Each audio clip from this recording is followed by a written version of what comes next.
దుష్టగ్రహ పీడ నివారణకి పరిష్కార మార్గాలు ఉంటాయా? ఇది ఎవరో కామెంట్లో పెట్టారు. వీటికి శాంతులు పరిహారాలు అలా చేయడం వల్ల వీటి నుంచి ఉపశమనం కలుగుతుందా? చిన్నప్పుడు మా తండ్రి గారు కథ చెప్తూ ఉండేవారు. శీతాకాలంలో ఒక చలిగాడు, అక్కడ చలిని చలిగాడుగా చేశారు. చిన్నప్పుడు చెప్పుకునే కథలు కదా. ఎవరినైనా పీడించాలని చెప్పి తెల్లవారుజామునే బయలుదేరట. ఒక రైతు వ్యవసాయం చేసుకోవడం కోసం అని చెప్పి నాగలి పట్టుకుని బయలుదేరుతున్నాడు. వీడైతే మనకి కరెక్ట్ అని చెప్పి ఆ చలిగాడు ఆ రైతును పట్టుకున్నాడు. ఆ రైతు మరింత పట్టుదలతోటి ఆ చలిని లెక్క చేయకుండా ఆ నాగలి పట్టుకుని పొలానికి వెళ్ళిపోయాడు. వీడు మనకి లాభం లేదనుకుని ఇంకొక ఆవిడ వీధిలో కళ్ళాపి చల్లి ముగ్గులు పెడుతోంది తెల్లవారుజామున. ఈవిడైతే మనకు కరెక్ట్ అని చెప్పి వెళ్ళి ఆవిడని పట్టుకున్నాడు. ఆవిడ మరింత కొంగు బిగించి మరింత పట్టుదలతోటి తన పని నిత్యంగా చేసుకునేటటువంటి పని చేసింది. ఈవిడితో కూడా లాభం లేదనుకుని ఎక్కడో గదిలో మూల నిద్రపోతున్నాడు. ఈ చలికి భయపడి ముసిగెట్టి వాడిని పట్టుకున్నాడు. అసలే చలితో బాధపడేటువంటి వాడు దానికి మరింత గజగజలాడిపోయాడు. చిన్నప్పుడు వినడానికి కథలా ఉండినా అసలు దీని ద్వారా ఉండేటువంటి నీతి ఏమిటి? గ్రహాల నుంచి కానీ మనుషుల నుంచి కానీ పీడ ఎప్పుడూ సాటి మనిషికి ఉంటూనే ఉంటుంది. దీన్ని అధిగమించడానికి ప్రయత్నం చేయడానికి మరింత పట్టుదల అవసరం. అంతే తప్పించి దీనికోసం అని చెప్పి ఏ శాంతుల మీదో లేకపోతే ఇంకా పరిహారాల మీదో వీటి మీద ఆధారపడమని కాదు. ఎంత చేసినా ఎలాంటి వ్యక్తికైనా ఖచ్చితంగా సమస్యలు ఉంటాయి. అన్ని భోగాలు అనుభవించి రాముడు వనవాసానికి బయలుదేరి వెళ్ళి 14 సంవత్సరాలు అష్టకష్టాలు పడ్డాడు. అయినప్పటికీ తన పట్టుదల విడిచిపెట్టలేదు, దుష్ట సంహారం చేస్తే తప్ప. 4 పిల్లలు పుత్రులు కలిగి ఉండి కూడా దశరథుడి యొక్క మరణం ఎంత విచారకరమైంది, దారుణమైనటువంటిది. ఒక్క కొడుకు కూడా దగ్గర లేడు దశరథుడికి. పుత్రశాపంతో మరణించాడు. ఈ కృష్ణుడు పుట్టడమే కారాగారంలో పుట్టాడు. అక్కడ అనుభవించాల్సినటువంటి తర్వాత యుద్ధానికి సిద్ధమైన తర్వాత స్వయంగా యుద్ధ రంగంలో తానే దగ్గరుండి యుద్ధాన్ని జరిపించాడు. అతడు దుష్ట శిక్షణ మానలేదు. మరి ఆ దగ్గరుండి దానిని పూర్తి చేశాడు, దుష్ట శిక్షణ. అందుచేత మనకి తెలిసినటువంటి మతాల్లో ఉండేటువంటి మహాపురుషుల గురించి కానీ లేక గ్రంథాల గురించి కానీ ఏ ఒక్కరూ కూడా లౌకికమైనటువంటి ఈ బాధల్ని లెక్క చేసినటువంటి వాళ్ళు కాదు. అన్ని మతాల్లో ఉండేటువంటి మహాపురుషులు అలాంటి వాళ్ళే. మనిషికి తనకంటే తక్కువ వాళ్ళతో పోల్చుకుంటే తృప్తి, ఎక్కువ వాళ్ళతో పోల్చుకుంటే అసంతృప్తి.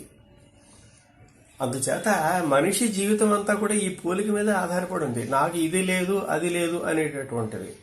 అంతకంటే భగవంతుడు మనకి ఏమి ఇచ్చాడో దాంతో తృప్తి పడదాం అనుకున్నట్టయితే వ్యక్తికి ఎప్పుడు కూడా సమస్యలు ఉండవు, రోగాలు రానివాడెవడు. అందుచేత ఇవి లౌకికమైనటువంటివి.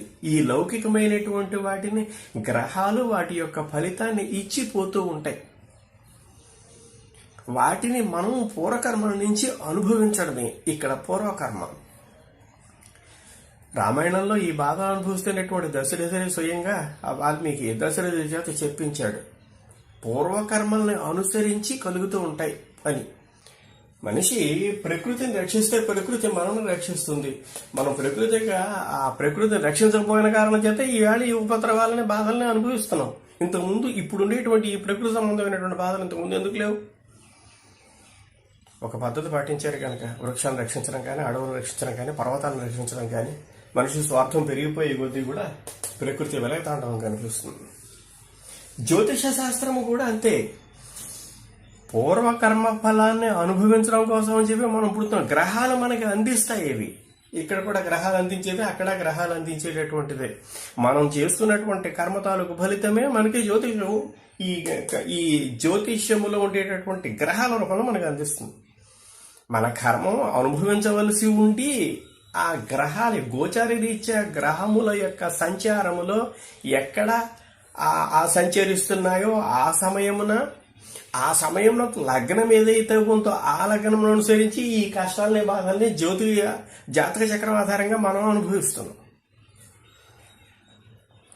సూర్యుడికి చంద్రుడికి గ్రహణాలకి ఏ విధంగా అయితే పరిహారము లేదో మనం పరిహారం నిజంగా అసలు గ్రహణాలు పట్టడం అనేటువంటి గ్రహణాలు కూడా మనిషిని పీడించేటటువంటి ఆ సమయంలో బయటికి రాకూడదని, ఈ రకమైన గ్రహణాలు విడుదలవుతాయని, ఆరోగ్యానికి చెడ్డని, ఇవన్నీ మనం తెలిసినటువంటివే. సూర్యచంద్రుల్లో ఈ గ్రహణాలు రాకుండా మనం ఆపగలుగుతున్నాం, ఉంటే చేయగలం కూడా పరిహారం.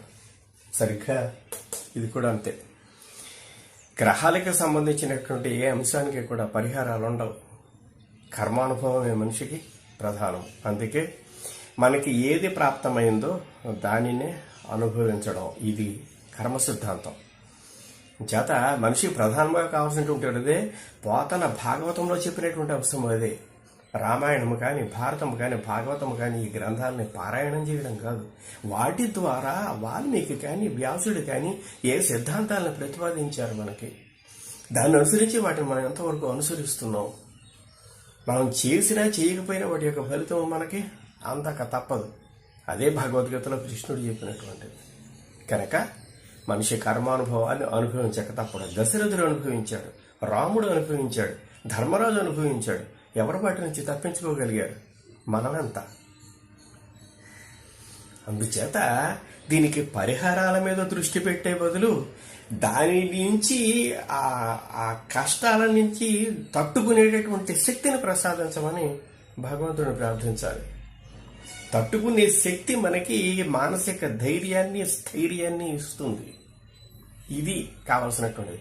కష్టాలు బాధలు లేని మానవుడు అంటూ మనిషి లోకంలో లేడు. ఎవరి స్థాయి కష్టాలు బాధలు వాళ్ళవి. అందుచేత శాంతులు పరిహారాలు అనేటటువంటివి ఉండవు. నా ఛానల్లో ఇంతవరకు ఎప్పుడూ కూడా వీటిని నేను సమర్థించలేదు. ఛానల్ పెట్టడం, దీని గురించి ఇవన్నీ సాధ్యమైనంత వరకు వ్యక్తులకి చెప్పడానికి ప్రయత్నం చేయడం, నాకు తెలిసినదేదో నా అనుభవం నుంచి, నా కోణం నుంచి చెప్పడమే తప్ప శాస్త్రం చెప్పినట్టుగా మనం నడవాలి. కానీ శాస్త్రాన్ని మన చెప్పు చేతుల్లోకి తీసుకోకూడదు. ప్రకృతి చెప్పినట్టుగా మనం నడుచుకోవాలి. కానీ ఖగోళ శాస్త్రం ప్రకృతిని మన చెప్పు చేతుల్లోకి తీసుకోకూడదు. ఎప్పుడైతే మనిషికి ఈ రకంగా డామినేట్ చేసేటటువంటి కెపాసిటీ లేక ఆ ఆలోచన వస్తుందో అది విధ్వంసానికి దారితీస్తుంది. అదే ఖగోళ శాస్త్రం రీత్యా, ప్రకృతి రీత్యా కానివ్వండి, లేక జ్యోతిష్ శాస్త్ర రీత్యా కానివ్వండి, ఇలాంటి అన్వయాల ద్వారా వ్యక్తి మరొక మార్గంలోకి వెళ్ళిపోతాడు, మరొక ఆలోచనలోకి, దృక్పథాల్లోకి వెళ్ళిపోతాడు. శాస్త్రము చెప్పినట్టుగా నడుచుకోకపోతే, ఇక్కడ ఇది శాస్త్రం చెప్పిన నడుచుకోవడం అంటే శాస్త్రం చెప్పినటువంటి ప్రతి దానికి కూడా రీజనింగ్ ఉంటుంది, కార్యకారణ సంబంధం, ఇదే హేతుతత్వం. ఏదైనా అంశాన్ని చెప్పినప్పుడు దానికి తర్కబద్ధత ఉంటుంది. అందుచేత శాస్త్రంలో చెప్పినటువంటి అంశాన్ని ఎందుకు చెప్పారు అనేటువంటి మీద దృష్టి పెట్టడం మానేసి అసలు ఆ రకంగా కాకుండా తనకు అనుకూలంగా మార్చుకోవడం అనేటువంటిది ఎంతవరకు సమంజసం. ఈ ఛానల్లో నేను నా ఉద్దేశంలో నా ఛానల్ పెట్టడానికి కారణం ప్రధానంగా ఇదే. అసలు ఆ సిద్ధాంతం ఏమిటి, అది ఎందుకు పెట్టవలసి వచ్చింది, దాన్ని సహేతుకంగా రుజువు చేయడం నా దృష్టి. కానీ ఇప్పుడు ఉండేటటువంటి ఈ ట్రెండ్స్ని ఆధారంగా చేసుకుని వీటిని వ్యాపారాత్మక దృక్పథం పెరిగిపోతుంది. అందుకే శాంతుల పరిహారాలు మొదలైనటువంటివన్నీ కూడా వస్తున్నాయి. పైగా మరి కొంతమంది దీన్ని ఎంత డబ్బైనా పే చేస్తాం, మీరు కన్సల్టేషన్ ఇవ్వగలరా అని. ఈ రోజు వరకు కూడా నా ఫోన్ నెంబర్ ఎవరికీ ఇవ్వలేదు. దానికి కారణం ఏంటంటే జ్యోతిషాన్ని వ్యాపారం చేసేటటువంటి పరిస్థితి నాకు లేదు. నిజానికి దేవుడి యొక్క దయ వల్ల నాకు వచ్చే సంపాదన నాకు వస్తుంది, నా పరిస్థితి నాకు సరిపోతుంది. అయినా కాకపోయినా వ్యాపారాత్మక దృక్పథం పెరిగిపోయినటువంటి ఈ రోజుల్లో మనుషులకు ఉండేటువంటి కష్టాలని, బాధల్ని జ్యోతిష శాస్త్ర రీత్యా నేను తీర్చలేను. గ్రహాలు కూడా తీర్చలేవు. ఎందుకంటే నా కష్టాలు నేను తీర్చుకోలేకపోతున్నాను దశరథుడిలో. ఇంక మీ కష్టాలను నేనేం తీరుస్తాను? అసలు ఎవరి కష్టాలను ఎవరూ తీర్చలేరు. గ్రహాల కర్మఫలాలను అనుభవించాల్సినటువంటిదే. దీనికి డబ్బుతో ముడిపెట్టడం, వ్యాపారం చేయడం. వ్యాపారాత్మక దృక్పథం ఉన్నట్టయితే ఈరోజు నా ఛానల్ నేను కానీ ఈ పరిస్థితిలో ఇలా ఉండడం. నాకు సలహాలు కూడా ఇచ్చారు. మీ ఛానల్ ఎలా ఎందుకు ఉంటుందో తెలుసా, మీకు వ్యూస్ ఎందుకు తక్కువ వస్తున్నారో తెలుసా, సబ్స్క్రైబర్లు ఎందుకు తక్కువ ఉంటున్నారో తెలుసా. పూర్వం ఉండేటువంటి వీడియోల కింద ఉండేటువంటి కామెంట్లు చూస్తే మీకే అర్థమవుతాయి. అన్నీ దాదాపు 230 వీడియోలు ఉన్నాయి. చేత ఈ నా జాతక చక్రం ఇది. ఈ చక్రంలో ఈ గ్రహాలు ఈ రకంగా ఉన్నాయి కనుక నాకు ఫలితం ఏ రకంగా ఉంటుంది అని కానీ, లేకపోతే గ్రహాల యొక్క పీడ ఈ రకంగా బాధపడుతోంది, దీనికి పరిహారం ఏమిటి అని కానీ, ఈ ప్రశ్నలు నా దృష్టిలో అయితే అర్థం లేనటువంటివి. కర్మను అనుభవించాలి. దీన్ని అది ఎలా ఎందుకుంటుందో తెలియచెప్పడమే నా ఉద్దేశం. అంతే తప్పించి పరిహారం ఇచ్చి తొలగించడం కోసం అని కాదు. అలా చేసినట్టయితే ఆ వ్యాపారాత్మక దృక్పథం అన్నట్టయితే నా ఛానల్ యొక్క రూపురేఖలు మరో రకంగా ఉంటాయి. నేను చెప్పే విధానం కూడా మారిపోతుంది. సాధ్యమైనంత వరకు ఆ పరిస్థితి నాకు రాకూడదని, నేను ఉండేటటువంటి ఏది నమ్ముకున్నానో ఆ పద్ధతి మారకూడదని దేవుడిని నేను కోరుకుంటున్నాను.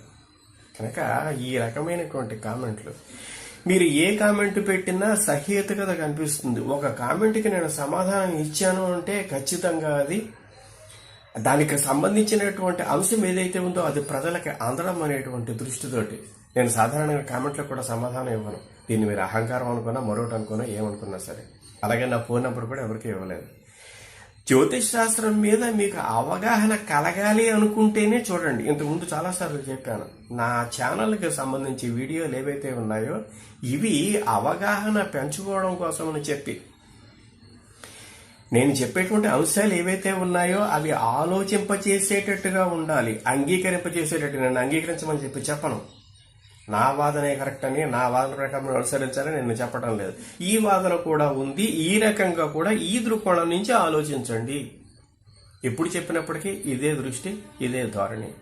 కనుక దయచేసి ఇటుపైన కామెంట్లు పెట్టేటప్పుడు నాకు వ్యాపార దృక్పథం లేదు, అమ్ముకునేటువంటి పరిస్థితి నాకు ఇంకా రాలేదు, నా వరకు పరిమితం. ఇది కేవలం నా వ్యక్తిగతమైన అభిప్రాయం. రెండోది ఏమిటి అంటే, చిన్న చిన్న ఆ బాధలు, కష్టాలు వీటిని ఆధారంగా చేస్తున్నాం. మనిషి యొక్క జీవితం కష్టమేమో, దుఃఖాలమేమో, ఎక్కడో సుఖాలు ఒకటి రెండో కనిపిస్తూ ఉంటాయి. అందరి జీవితాలు అంతే, నా జీవితంతో సహా. కనుక దీన్ని గ్రహాలు ఇచ్చేటటువంటి ప్రభావముగా భావించండి. ఎప్పుడూ కూడా ఆకు చక్రం తిరిగేటప్పుడు పైన ఉండేటువంటి ఆకు కిందకు వస్తుంది, ఎప్పుడు పైన ఉండిపోదు. అది అలాగే ఉండిపోతే చక్రం తిరగదు, కాలచక్రం తిరగదు, కాలం ముందుకు వెళ్ళదు. కనుక కష్టాలు, సుఖాలు ఎప్పుడూ కూడా శాశ్వతం కాదు. కొంచెం ఓరిమి అవసరం. కర్మఫలమే ఈ రకంగా ఉంటుంది అనేటువంటి అంశాన్ని దృష్టిలో పెట్టుకోండి, దానిని గుర్తించండి. ఇది నేను చెప్పదలుచుకున్న అంశం. ఇంతకీ లోకంలో దుష్ట నక్షత్రాలు, దుష్ట గ్రహాలు అంటూ ఉండవు. అన్ని నక్షత్రాలు మంచివే, అన్ని గ్రహాలు మంచివే. మనం పీడిస్తాయని చెప్పుకునేటువంటి రాహుకేతువుల వల్ల కూడా వాటి యొక్క స్థానాలను బట్టి ఒక గొప్ప ప్రయోజనం ఉంది, మేలు చేసేటువంటివి అవుతాయి. అందుచేత దుష్ట నక్షత్రానికి శాంతి అని కానీ, దుష్ట గ్రహానికి పీడ నివారణ కానీ ఆలోచన ఎక్కడిది? ఒక నక్షత్రం కానీ, ఒక గ్రహం కానీ ఇవి మన్ని పీడిస్తున్నాయి అంటే అవి మనం పూర్వకర్మ ఫలితాన్ని మనకి అందిస్తున్నాయి అని అర్థం. వాటికి శాంతులు, పరిహారాలు చేయడం వల్ల ఆ పీడ మనకి నివారణ కాదు, మనిషి కర్మఫలాన్ని అనుభవించవలసినదే. దీన్ని గ్రహించాలి. అందుచేత దుష్టగ్రహ పీడ నివారణ అర్థం, పరిష్కార మార్గాలంటూ దానికి ఉండవు.